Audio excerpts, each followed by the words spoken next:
Goed, zeker. Ja, de laatste tijd wat meer aan het spelen, ook bij de onder 18. Dus ja, het is alleen maar goed dat ik weer minuten kan maken.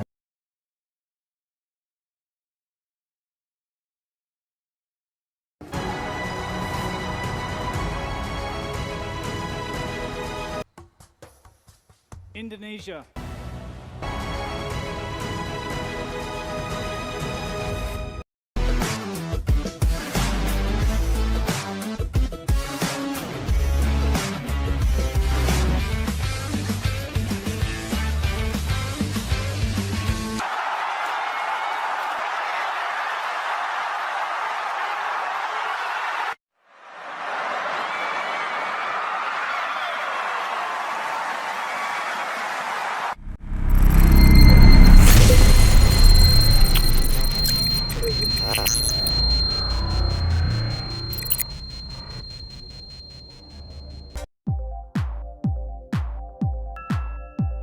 Dua calon pemain naturalisasi timnas Indonesia, Ivar Jenner dan Rafael Struijk, sudah menuju ke tanah air. Mantan exco PSSI, yakni Hassani Abdul Ghani, kembali membeberkan perkembangan proses naturalisasi Ivar dan Rafael. Sebelumnya, Hassani mengaku bahwa dirinya mendapat banyak pertanyaan dari warganet soal nasib kedua pemain tersebut. Hassani memohon kepada para penggemar untuk selalu bersabar dalam mengikuti perkembangan proses naturalisasi ini. Ia juga berharap semua proses naturalisasi Ivar dan Rafael berjalan lancar. Yang bertanya soal Ivar Jenner dan Rafael Struijk, mohon sabar ya, tulis Hassani dalam laman Instagram pribadinya, Rabu, tanggal 17 Mei tahun 2023. Kini, pria asal Aceh tersebut kembali menyapa para penggemar timnas dengan kabar bahagia. Dalam unggahan terbarunya, terpampang wajah dari Ivar dan Rafael. Hassani juga mengindikasikan bahwa kedua pemain tersebut tengah menuju Indonesia. OTW, Safe Flight Boys, tulis Hassani pada Sabtu, tanggal 20 Mei tahun 2023, pagi WIB. Kemungkinan besar, kedua pemain itu akan mengambil sumpah sebagai WNI dalam waktu dekat. Pasalnya, berkas permohonan mereka terakhir kali sudah ditandatangani oleh Presiden Joko Widodo. Setelah itu, mereka akan mendapat KTP yang menandakan bahwa sudah menjadi WNI. Namun, proses naturalisasi mereka tak sampai di situ saja. Keduanya juga masih akan melakukan pembuatan paspor Indonesia dan juga mengajukan perpindahan federasi. Seperti diketahui, saat ini Ivar dan Rafael masih terdaftar di Federasi Sepak Bola Belanda. Nantinya mereka akan berganti federasi menjadi Persatuan Sepak Bola Seluruh Indonesia.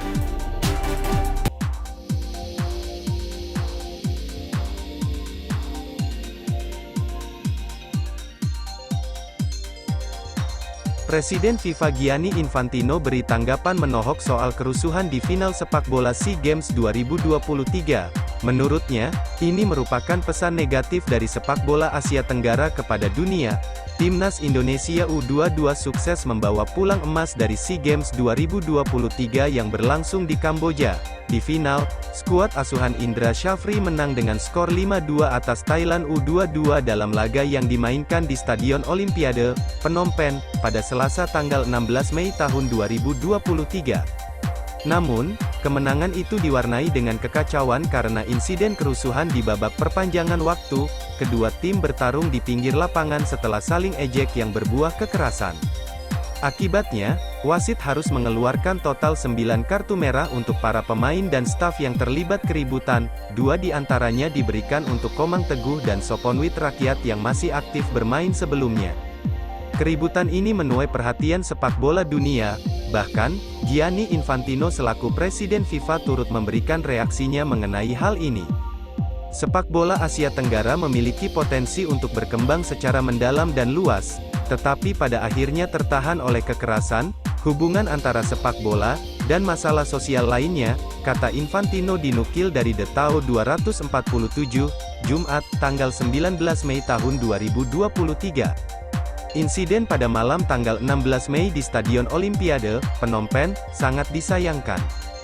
Jika itu adalah tabrakan para pemain, asisten dan pemimpin tim malah akan turun tangan untuk menghentikannya. Gambaran dari final sepak bola SEA Games mengirim pesan dan citra yang sangat negatif dalam sepak bola, sambungnya. Saya berharap setelah serangkaian insiden di sepak bola manajer dari AFC, AFF, dan Federasi Sepak Bola Nasional akan melihat ke belakang dan menemukan metode yang efektif untuk mencegahnya secara efektif di masa depan, pungkasnya.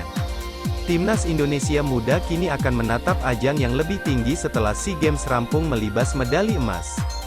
Ya, Timnas Indonesia akan menghadapi kualifikasi Piala Asia U23 Qatar yang bakal digelar 4-12 September tahun 2023 mendatang.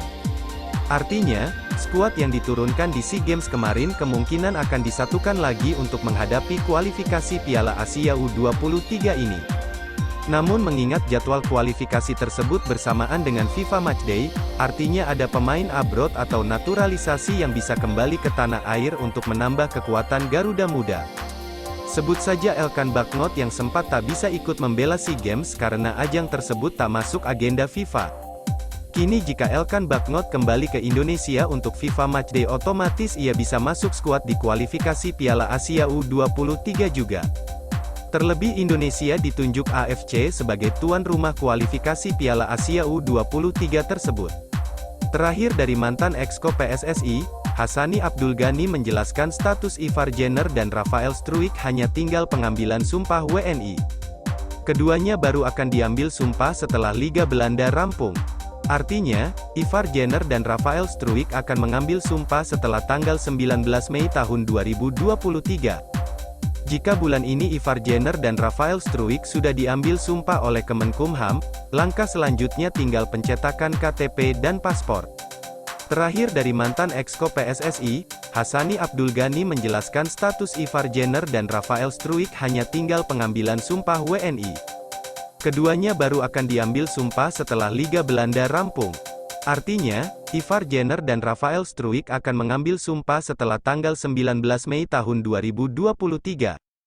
Jika bulan ini Ivar Jenner dan Rafael Struijk sudah diambil sumpah oleh Kemenkumham, langkah selanjutnya tinggal pencetakan KTP dan paspor. AFC secara resmi menunjuk Indonesia menjadi salah satu tuan rumah kualifikasi Piala Asia U23 Qatar 2024. Dikutip dari @ASEAN-Football, Indonesia akan menjadi tuan rumah bersama Bahrain, China, Jordania, Korea Selatan, Kuwait, Saudi Arabia, Tajikistan, Thailand, Uzbekistan, dan Vietnam.